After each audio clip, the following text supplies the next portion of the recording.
100 yards or more in a game. Offensively with the lead, you want to run the ball, keep the clock going, but you also want to still kind of be in attack mode too, right? So how do you do that and not come back on your heels? Now, think about all the practices we've watched where they have that tempo period to go over things just like this, where they describe the scenario, tell you what they're looking for, and make sure that they're still attacking, yet at the same time not going so fast as to leave too much time on the clock. The Chargers on third down. They've hit 4 of 7. This is 3rd and 9. From the gun, Rivers. And this is going to be incomplete.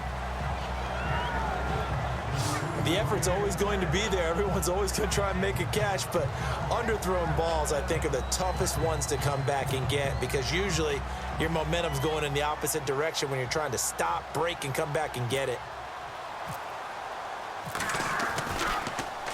He steps into this one, and this is a rocket. And a little too much mustard on that one. It hits a couple yards into the end zone. A missed opportunity there maybe to pin him back. And out now comes Jacksonville as they get ready to go.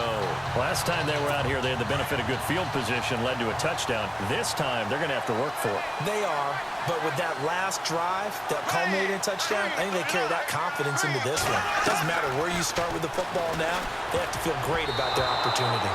Throwing over the middle, and it's incomplete. The running back, Leonard Fournette, his intended receiver, and that'll bring up 2nd down. When we talk with people about what we think the most important quality for an NFL quarterback to possess, what do people usually say? Arm strength, and he showed the arm strength there. Yeah, pretty good bullet pass he threw, but he wasn't accurate, was he? No. Listen, you like mobility, but accuracy, first and foremost, is what a quarterback needs. He didn't possess it on that play. Marquise Lee, the intended target. 3rd down here. That one didn't quite make it to the target, but that's not always a function of the strength of the arm of the quarterback, is it? Sometimes there's just too much pressure there. In any case, the ball doesn't arrive. Now Bortles. Chargers able to get the pressure and bring him down. Jeremiah Tauchu with a big-time sack on 3rd down, and it'll be a loss of 7. The amount of sacks that they've absorbed in this game is absolutely extraordinary. Let's just face it. This offensive line, flat out, cannot handle this pass rush. It's been demonstrated time and time again. He's averaging just under 50 yards a punt as he gets this away. Call it a 48-yard punt. Give him 9, though, on the return. And the offense will take over with a new set of downs. And the Chargers coming out on the field now. Now, the previous drive they punted, but that was just the first time they've had to do so in this game. And when they turn on the game film, the coaches will rant about this, right? They'll say, oh, God, we got to move the ball, guys. We can't punt the ball away. But they have to keep smiles off their faces because that's the first time in the game they've had to do so. They've moved it quite well. They'll overall be happy with what they've seen. And he'll fight his way forward to about the 48-yard line. 2 yards on the carry there. It'll be 2nd down. Brandon, you know how many times we've done games, and at the start of the 4th quarter, we see both teams hold up the 4 fingers, 4th quarter is ours. Well, how about this drive? You saw the 4 fingers for 4-minute offense, and this offensive line has really hunkered down and established themselves. Now, this is where they say, put the game on our shoulders, we'll lead the way, right? No doubt about it, and let me tell you, if you're a running back, all you want to do is get behind those big fellas, have a little vision, and find some space. And a solid way to do that on the first play of the drive there. There's a completion to the tight end, and I think that we're looking at something out of central casting, frankly. Absolutely. I mean, size, the hands. the speed. I mean, can flat out run. You put that whole package together, you light up the eyes of an offensive coordinator, don't you? And he's going to have the first down at about the 38. Call it a gain of 7, and it gets him a new set of downs. But they didn't accomplish their goal. They didn't get a stop there, gave up another first down. They have all 3 timeouts in their pocket. I think defensively, you've got to start thinking about using them here. I was just going to ask you at what point you think now's the go time? I think now's the go time. I don't think you sit back and wait because they can take a lot of time off the clock between plays and run 3 to 4 and really put you in a stressful spot.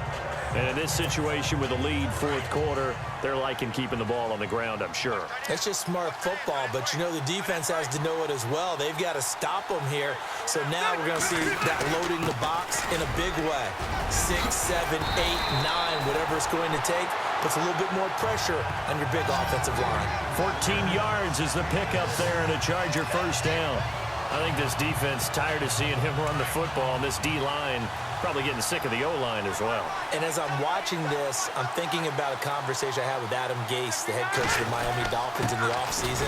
He told me that he asked his running backs each week for their favorite runs. Give me your 3 top runs. And right now, you're seeing a guy that's probably using his top runs to great advantage in this game. He is in a zone.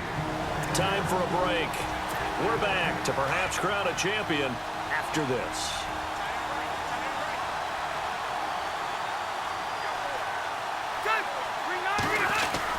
On second down, they'll run with Gordon. And he's going to fight his way forward here for a modest gain.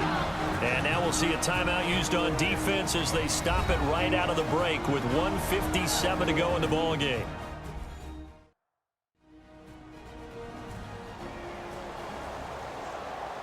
So the defense had a chance to catch their breath, and now they're back out and ready. The Chargers on third down, 5 out of 9 thus far.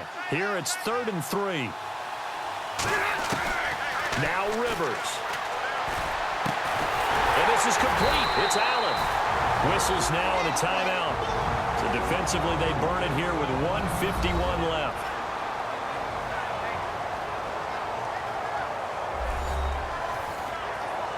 And now following that timeout, the defense back out onto the field.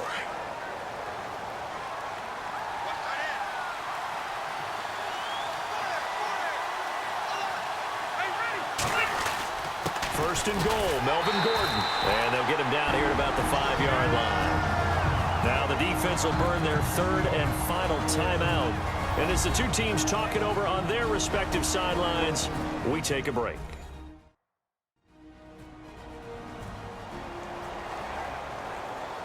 All right, so the timeout over and all 11 men back out onto the field for the defense.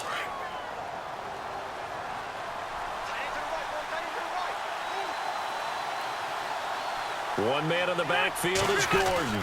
And he'll get it up the middle. And he's into the end zone. Touchdown, Chargers.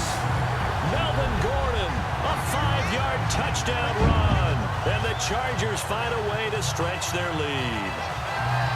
Well, it'd be real easy to say that they are firmly in control right now, but I'm looking at your face and I'm thinking I got to be careful with that. Well, it's a 2-score game. You're inside of 2 minutes. I think you can breathe relatively easily now. Yeah, you can, but still, you got to stay vigilant. Can't give up anything cheap and easy. That could put you in some jeopardy. Here's Lambeau out to kick this one away. That'll be taken in the end zone. And he won't return this one. He'll go down to a knee, and they'll start at the 25.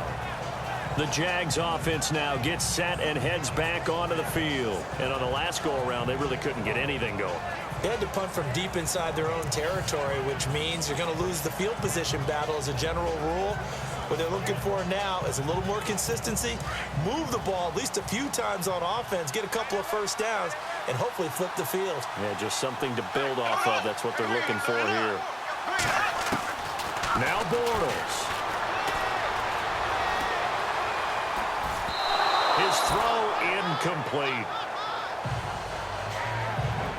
Sometimes the coverage is so good, no matter what you're doing on offense, you just can't shake anyone free. They try their best to find someone open, but they took away every passing alley, every angle, and shut the play down. Bortles to throw. Out to the flat. That's complete to his running back. And he will lose yardage and be backed up to the 24. It'll be a loss of 1, and that's going to lead to a 3rd and 11. To throw is Bortles. And complete to Lewis over the middle. And he'll get it up near the 35, right at the 34 here. And they'll get 10 there, but it leaves him just short for 4th down. Got to try it here. He's back to throw. And It's incomplete. They cannot convert, and they turn it over. They had to go for it with such little time remaining, and that may write a finish to this Super Bowl. So with that, we can just about close the book on this one, Charles. Yeah, what's the old expression about slim and none? Well, Slim just left town on that They're one. down to none? Yes, exactly right. Rivers going to turn and give this one to his running back, Gordon. And he's going to take this one down to the 25.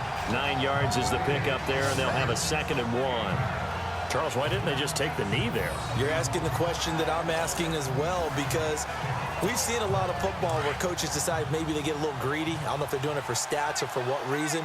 We've seen it happen in college. And how about in the NFL? The miracle of the Meadowlands. All they had to do was take a knee and the game was over. The Giants ran it one more time. Ball popped free. Philadelphia picks it up and wins the game. What year was that? 1978. I think it was in November. Now whistles come in. We're going to get a timeout here by the offense. It's just their first. They've got 2 more to use here in the final stages.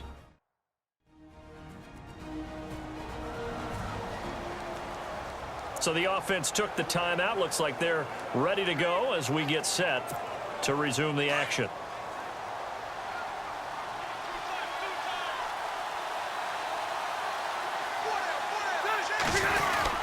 Now Rivers going to give it off to Gordon.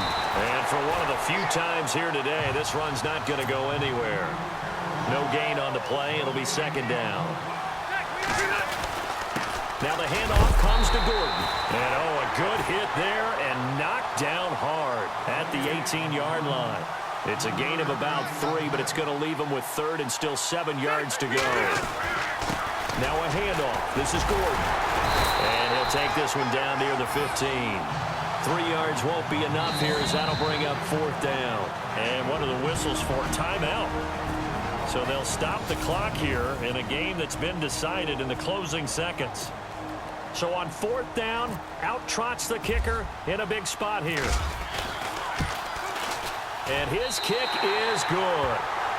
And that will extend their lead even further.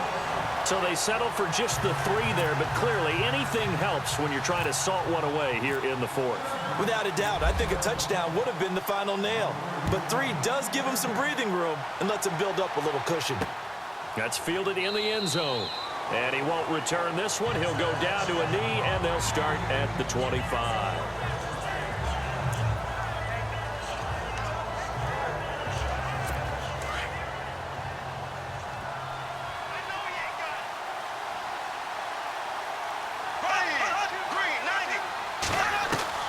Bortles now on 1st down. And it pops free. The collision there jarred the ball loose and brings up 2nd down. This defense was definitely alert to the possibility of the deep ball, and they were more than ready for it. They've got the lead 4th quarter. Maybe can expect more passes like that downfield.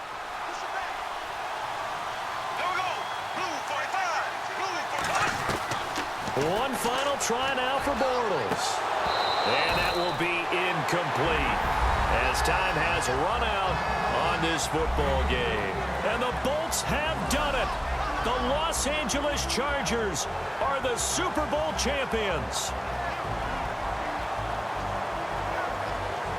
And when this moment comes, I think you look back at all the blood, sweat, and tears, the offseason, the workouts, training camp, week 1, 2, 3, all building up now to say you're a Super Bowl champion. It's worth it. It certainly is, and rarely do we have a team that hoists the Lombardi Trophy that didn't have their share of bumps along the way, didn't have to face some adversity in the journey, and now they get to just enjoy it and revel in it.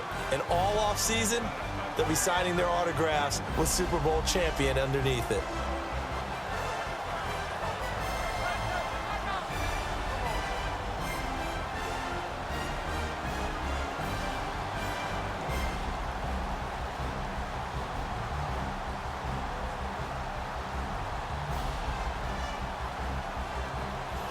And they are the Super Bowl champs. The Lombardi Trophy is theirs, and so are bragging rights for an entire season. What a season it has been. Feels like we have been there every step of the way. Our entire crew doing a wonderful job. Thanks to my broadcast partner, Charles Davis. For all those guys, I'm Brandon Gaudin signing off. We'll talk to you next season right here on EA Sports.